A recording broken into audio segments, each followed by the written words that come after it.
सिन्धो रामानुजं शरणं शरणं भवते गुरुमगमगदेत्यां राघवेधामशेषां नरपतिपति शुल्कमाघातुगामः திருவோணத்திருவிழவில் அன்றைய போதே அனுகுருவாகி ஹரிஹரித்தவனை பண்டனை தீர பல்லாண்டு பல்லாயிரத்தாண்டு பாடுதம்மே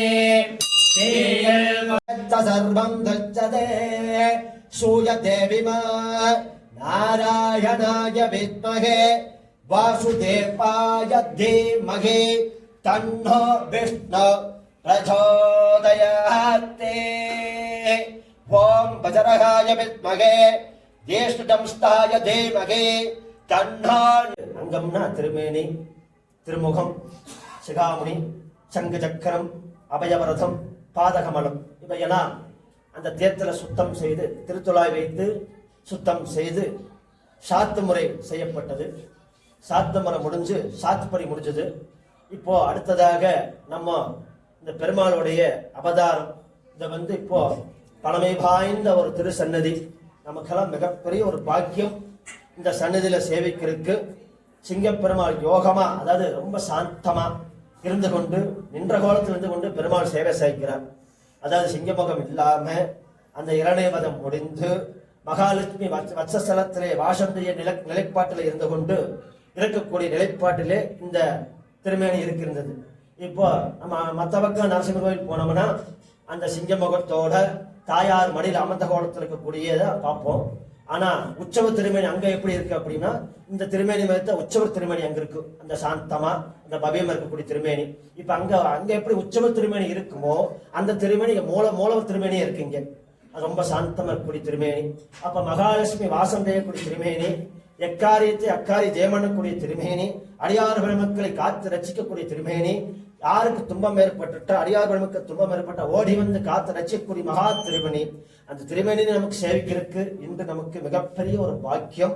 இப்போ அலங்காரம் நரசிம்ம சுவாமிக்கு இன்று புரட்டாசி மாதத்திலே வரக்கூடிய முதல் சனிக்கிழமை, நம்முடைய கணக்குக்கு 2வது சனிக்கிழமை. இந்த மாதத்துக்கு முதல் சனிக்கிழமை, நம்முடைய கணக்குக்கு 2ஆம் சனிக்கிழமை.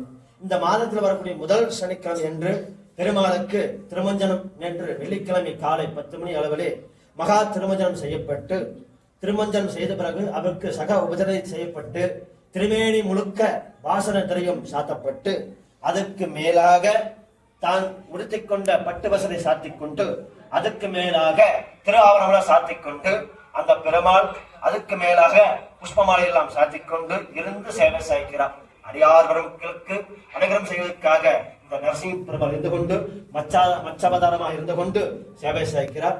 எல்லோரும் அந்த நரசிங்க பெருமாளை இன்னைக்கு இருக்கக்கூடிய அவதாரம் மச்சாவதார பெருமாள் ஸ்ரீதேவி பூதேவி சமேத மச்சாவதார பெருமாள் எல்லோரும் சேர்ந்து சேவிச்சுட்டு இந்த லோகத்துல வாழும் வரை இந்த லோகத்துக்கும் அடியாருடைய திருமேனி, அத நம்முடைய திருமேனிக்கு எந்த விதமான உபாயம் நோய் வரக்கூடாது, இந்த எந்த விதமான உபாயங்கள் வரக்கூடாது, தொழில்கள் அபிவிருத்தி ஆகணும், காரியமெல்லாம் ஜெயமாகணும், எல்லா காரியம் ஜெயமாகணும், ஜாதகத்துல எந்த விதமான தோஷம் இருக்குதோ அந்த விதமான தோஷத்தை நிவர்த்தி ஆகணும், ஜாதகம் பொருத்தம் இல்லாம இருக்குதா ஜாதகத்தை பொருத்தமாகணும். இப்படி நம்ம என்னென்னமெல்லாம் நமக்கு கோரிக்கை இருக்கிறதோ பகவானோட திருவிழை வைத்துக் கொண்டு பிரபல அபிமானமா சேவிச்சுக்க, பக்தியோடு சேவிங்க, சக்தியோடு சேவிங்க. அடுத்தது நாங்க என்ன ஒரு சொல்றோம்னா, ஒவ்வொரு பிரதிவார சனிக்கிழமையும் நாங்க சொல்லக்கூடிய விஷயம் என்ன அப்படின்னா, நாம் பெருமாளை சேவிக்க வரோம், சேவிக்க வந்து விட்டுட்டு அவருடைய தீர்த்தத்தை வாங்குறோம், தீர்த்தத்தை வாங்கிட்டு கண்ணுல ஊத்தி அப்படி சாப்பிட்டு போகணும். இது சில பேர் என்ன செய்யறோம் அப்படின்னா, கண்ணுக்கு ஒத்துறது இல்ல, அப்படியே சாப்பிட்டு பாதி தீர்த்துட அந்த அபச்சார தீர்த்தம் சொல்லுவோம், அதாவது தோஷம் தீர்த்தம், அதை தலைக்கு பிரோச்சனம் பண்ணோம்னா பகவானுடைய திருவடியை சம்பந்தம் பண்ண முடியாது. ஆழ்வார்களுக்கே முதல் திருவடி சம்பந்தம் பண்ணிட்டு தான் அடியார் பெருமக்கள் திருவடி சம்பந்தம் பண்ண முடியும். அப்ப அந்த திருமேனியோடைய திருப்பாத்த சம்பந்தம் வச்சுக்கோணும் அப்படின்னா துளசியத்தை வாங்கினா சாப்பிட்டுக்கோணும், அப்படியே கண்ணுல ஊத்திட்டு அப்படி சாப்பிட்டு போகணும், தவிர மீதி தீர்த்தத்தை தலையில தொலைக்க கூடாது, அது அபச்சாரம். அப்ப ஆச்சாரம் எப்படி இருக்குன்னு கேட்டா கண்ணில் வச்சு சாப்பிட்டோம், அதோட செய்யறோம் ஆச்சாரம். இந்த ஆச்சாரத்தை எல்லாருமே கடைபிடிக்கணும். ஒவ்வொரு பெருமாள் கோயில் போனாலும் இந்த ஆச்சாரத்தை கடைபிடித்துட்டு எம்பெருமாவோட திருவடி சம்பந்தத்தை பரிபூர்ணமா பெற்றுட்டு லோகத்துல வாழ்வோம் இன்புட்டு வாழும் பிரார்த்தனை பண்ணிக்கேன். யாரு அது சில சைவ கோயில் போனா கொடுத்து சாப்பிட்டு அப்படி கழுத்து வச்சு அது பழக்கம். பெருமாள் கோயில வந்து அது பண்ணக்கூடாது. ஏன்னா அது திருவடியோட சம்பந்தம் தான் பண்றோம். அப்ப பகவானோட எம்பெருமாள் திருவடி மிக புனிதமான திருவடி. அந்த பொற்பாதம், அந்த மென்மையான திருமேனி, அந்த மென்மையான திருவடி தான் நம்ம சடாரின்னு சொல்லுவோம். அந்த சடாரி தான் வந்து அடியார் மக்களுக்கு சேர்ந்து ஆசீர்வாதம் பண்றாரு. ஆசீர்வாதம் பண்ணக்கூடிய இடம் எப்படி இருக்கும்? சுத்தமா இருக்கும். அப்ப இந்த சுத்தமா இந்த இடத்துல நம்ம வச்சுக்கணும். எப்பவுமே தீர்த்தம் வாங்கி சாப்பிட்டுக்கணும், தலைக்கு பிரோச்சனம் பண்ணக்கூடாது. இது வந்து ஆகம விதி சொல்லக்கூடியது. அதனால தயவு செய்து யாருமே கண்ணில் வச்சு சாப்பிட்டுக்காது. மூலிகை தீர்த்தம் ஒரு மகா தீர்த்தம், மகா பிரசாதம்.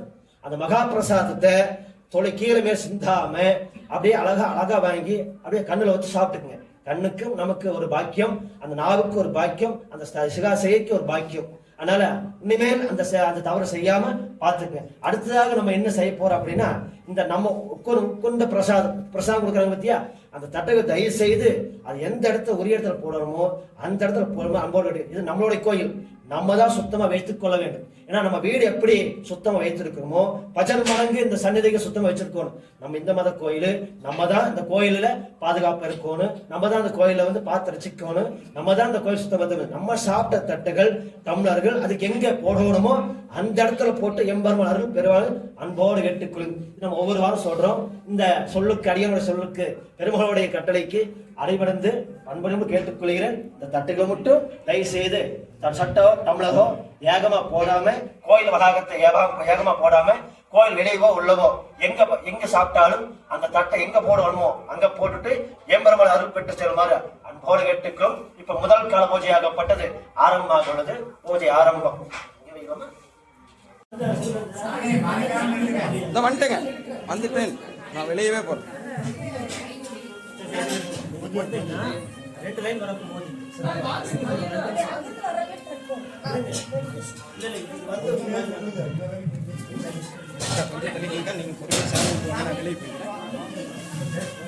கொஞ்சம் தள்ளி பாட்டி அம்மா கொஞ்சம் தள்ளி